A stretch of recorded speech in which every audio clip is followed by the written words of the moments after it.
Just a quick question. If you enter the country illegally or you overstay a visa, should you be deported? My simple answer is, sir, it depends. Okay, so if somebody breaks into your home, should they be arrested for breaking and entering, or does it depend? It's an entirely different scenario. How's that? Because immigration is essentially a civil, and the breaking into my home is a criminal matter. Oh, okay, gotcha. So if there's laws that should be enforced, so we shouldn't enforce civil violations? We absolutely should enforce them. But you just said that it's a civil matter, so it's different. So if somebody you enforce creates civil matters. So if somebody commits a civil infraction, it shouldn't be enforced? It should be. Okay, so they should be deported. No, they should have due process that is associated with their petition. So again, for example, so the act of entering the country illegally, you think we should say, well, did you really do it or not do it? It's pretty obvious that they did, right? Senator Bernie Moreno delivers a devastating interrogation of Minnesota Attorney General Keith Ellison in this explosive congressional hearing that exposes everything wrong with progressive approaches to immigration enforcement and anti-Semitism. Watch as simple questions receive impossibly complicated non-answers. In this complete breakdown, we analyze every moment of the confrontation where Moreno, himself a legal immigrant, demanded clear answers about deporting illegal immigrants and got bureaucratic, double talk instead. The hearing culminated in Ellison's shocking refusal to condemn Louis Farrakhan's statement that Judaism is a dirty religion, a moment of moral failure that left senators and observers stunned. Senator Moreno. Thank you. Mr. Nisko, I'll start with you. Just a basic question, just to kind of level set. We can have the three of you just answer decently quickly. Do you think that people who are here in this country illegally, meaning they either entered illegally or overstayed a visa, should be deported? Yes, simple yes or no. The rule of law, yes. Mr. Ellison? do they have an asylum petition pending? You get your microphone. If they have a pending asylum petition, I think it should be heard. If they have some basis for their presence in the country, I think ordinary due process should take place. Yeah, it's just from my perspective, simple. I'm not a big shot lawyer like you. Just a quick question. If you enter the country illegally or you overstay a visa, should you be deported? My simple answer is, sir, it depends. Okay, so if somebody breaks into your home, should they be arrested for breaking and entering, or does it depend? It's an entirely different scenario. How's that? Because immigration is essentially a civil, and the breaking into my home is a criminal matter. Oh, okay, gotcha. So if there's laws that should be enforced, so we shouldn't enforce civil violations? We absolutely should enforce them. But you just said that it's a civil matter, so it's different. So if somebody you enforce civil matters. So if somebody commits a civil infraction, it shouldn't be enforced? It should be. Okay, so they should be deported. No, they should have due process that is associated with their petition. So, again, for example, so the act of entering the country illegally, you think we should say, well, did you really do it or not do it? It's pretty obvious that they did, right? well, I mean, it would depend on the facts of the situation, and then they might say, I just gave you the facts. Right, They entered the country without permission. but Senator, what if they had a good faith basis to say they would be persecuted in their home country and subjected to real oppression there? Under international law, there are provisions for them to make a case. That's a phenomenal point. Mexico and Canada, do you consider those to be safe countries or no? Generally, I do, but there are certain generally you do? Wow, well, I mean, I would just say this. You border Canada. Don't insult your neighbors to the north. No, I love my neighbors to the north. Well, so is it a generally safe country? Generally, yes. So then somebody seeking asylum could certainly be safe in Canada and Mexico, no?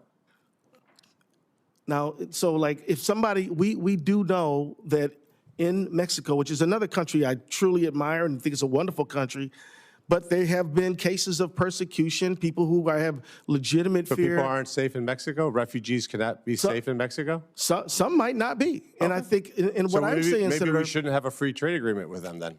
I didn't say that, but what I would say, Senator, is that we should hear their petition. Gotcha. We should at least hear it out. We should say, is there a well-founded and legitimate fear of persecution in your home country? That can't happen in Mexico?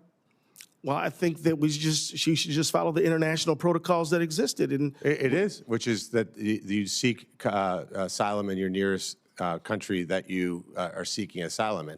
But it sounds to me that your answer is no. Mr. Snell? Senator, if I were to answer yes or no, it would be misleading. And I think ultimately it does boil down to due process. It actually is pretty staggering that the easiest question that I could possibly ask is confusing for the two of you. I mean, that's decently disgusting, and I'm going to tell you why from my perspective. I wasn't born in this country.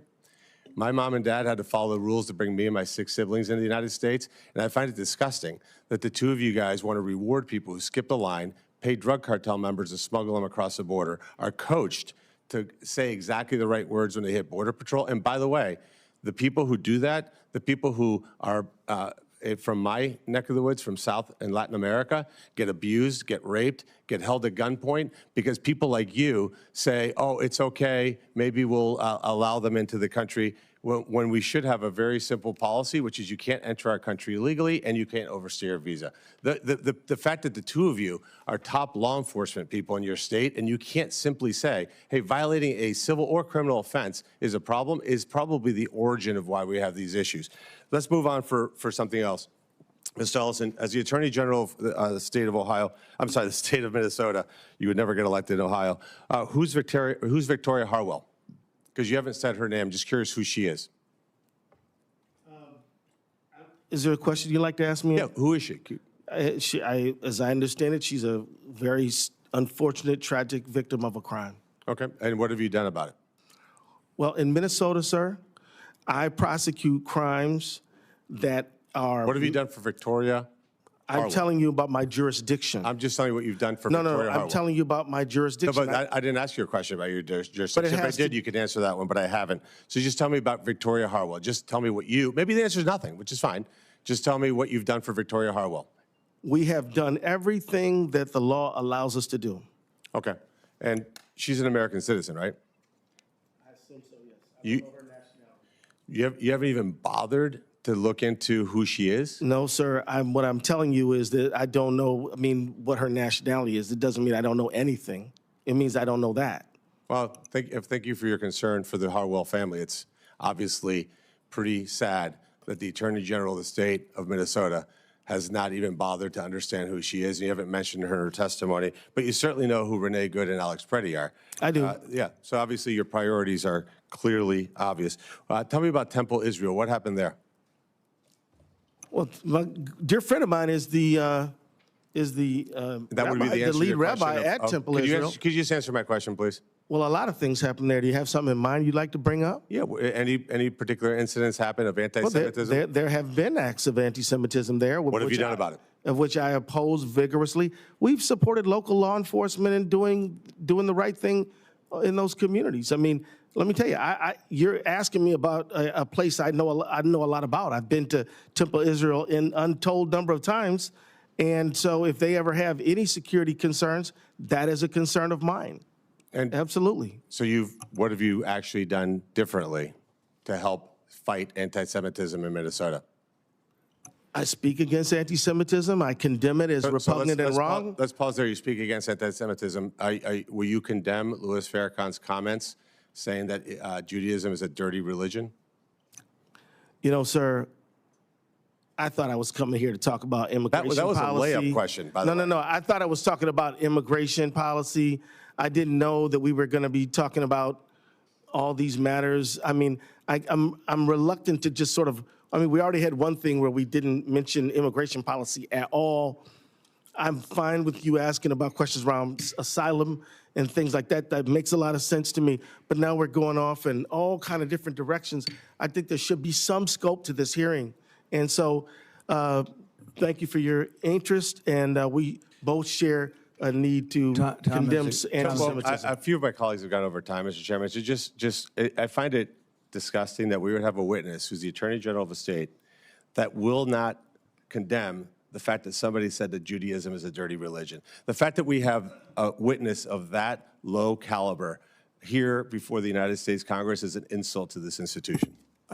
Senator Bernie Moreno's systematic dismantling of Keith Ellison's testimony represents everything that's right about congressional oversight and everything that's wrong with progressive law enforcement.